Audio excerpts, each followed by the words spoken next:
video is continuing on the other previous ones, and it's about evocation this time, when you combine all these senses and what you learn and what you practice and use it in creating a sphere of evocation without any tools.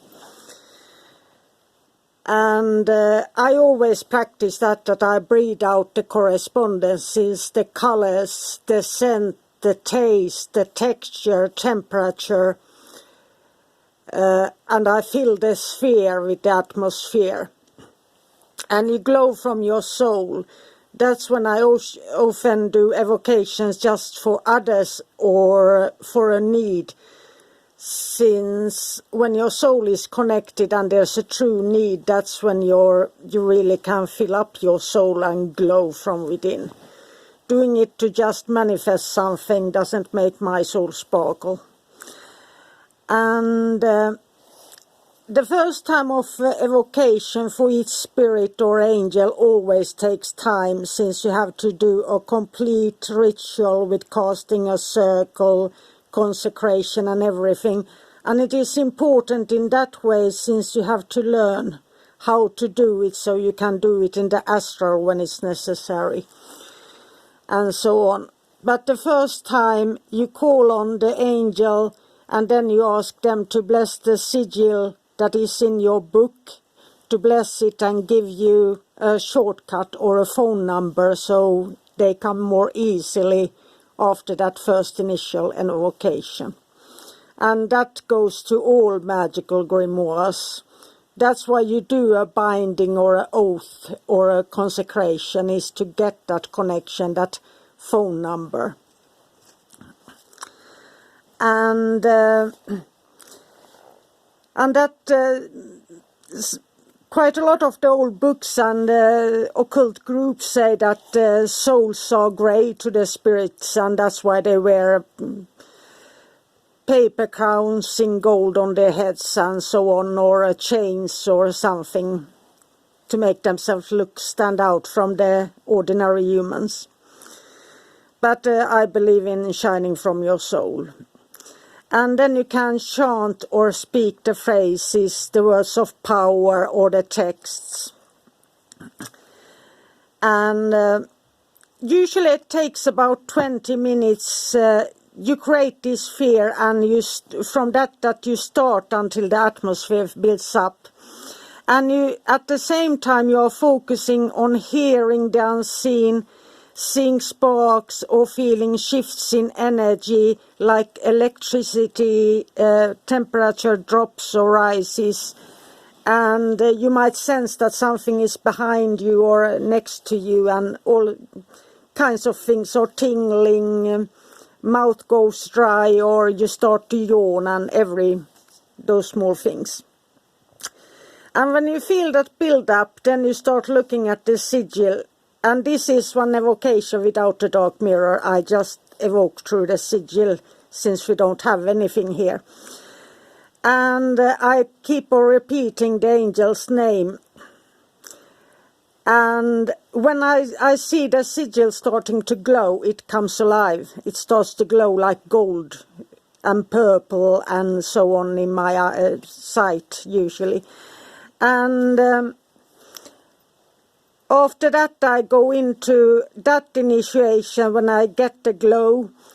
After that, I make the request for full evocation, or I speak and focus and ask for wisdom. That is the first thing I always ask, is for wisdom, guidance, and that kind of thing.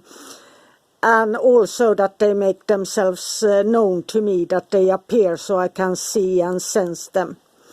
And then I trust that they are there. And now you can see the spirit before you, like let's say that you can sense that it's there.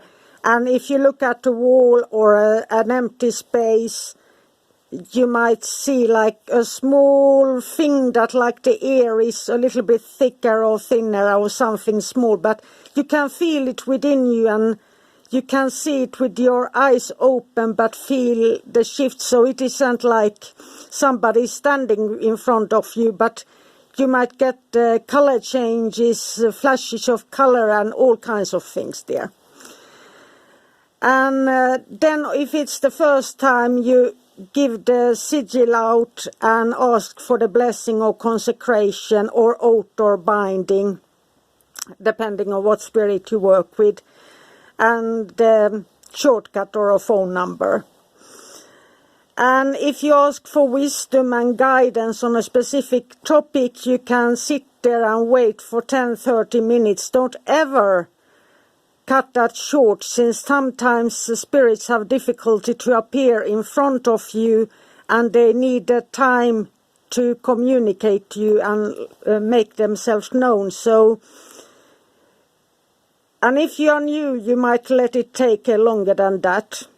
And you focus, listens, and if you sense any shifts and hear, you start acting as if they are there.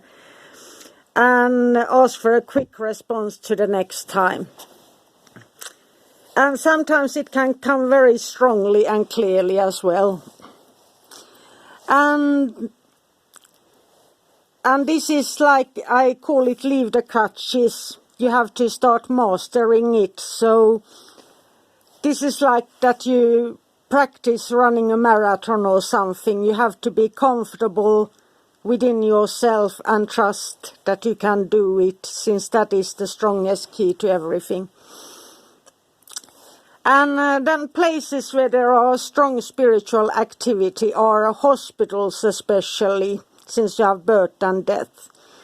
Battlegrounds and playgrounds and natures, especially crossroads, rivers and mountains, or where nature meets another kind of nature, like swamps and so on. And in cities you have the hot spots with the dark alleys and popular spots and where they go on and where people meet. And then you have also the different energy of sacred spaces, churches, synagogues, or spiritual communities and so on. And then you have the negative, that is often negative, is courts and everything to do with paying tax, activism, politics and jails. And sometimes quite positive is nurseries, 4-H farm, or places of friendly gatherings and community that are often quite positive. And that specific chanting that, let's say, Golden Dawn uses, and they use the memory techniques and like Thelema and they do, it has their place in a group working and in an occult group. But when you work for your as a solitary, you have to trust yourself and let the language come from within you. And since you're doing all the chanting, all the work yourself, so it will be your own language, how you pronounce it and how you sing it and how you say it. And your understanding, that is the key. And you can perform the evocation outdoors or in a small space, like I've done evocations in a hospital bed separated by curtains. You just ask for privacy and ask them to draw the curtains around the bed. And that's why I always say practice prior. So if maybe your friend is sick and you need healing help at the hospital, once you got this practice down, you can help them wherever they are. And since you learn to stay wide awake to your surroundings, but your head is in the astral, if that makes sense, that you are half in, half out in this kind of work. And it works anywhere, anytime. And in crisis, people always say that don't do any magic in crisis, and that is bullshit. It works very well when you do it for crisis, healing, protection, guidance, birth and death. And it's possible, and it's got so much strength once you ask for help in those situations. And this is not Crowley or will-less will or anything of that thelema things. This is pure spiritual magic for when you really are connected to the spirits. And when you do magic for others, there's always that extra power. There is just something that kicks in and aligns with you when you want to help others. That is, there's true power of when you do it from a need from within your soul to help somebody else. And that is the real magic behind the magic. And you just practice this and connect to the spirits you want to connect to, and it will become a natural part of you. And once it becomes natural, it goes quickly, and a full evocation can take, let's say, 30 minutes without any tools. You don't need anything. I usually have a sigil on paper, but that is everything I carry around with me. The rest is in my head.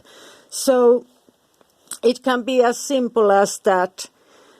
And I like that, breathing out like a golden sphere, or using the metal colors, and I sniff at the aromatic oils and try to remember what they smell like and so on. And you do your magic your way, but these are just that you combine everything together. And by memory and by acting upon it and practicing in this real world, you can make it work anywhere you are, at any time. And that is the true magic of magic. And the angels are with you when you do that. So have a magical day. Bye for now.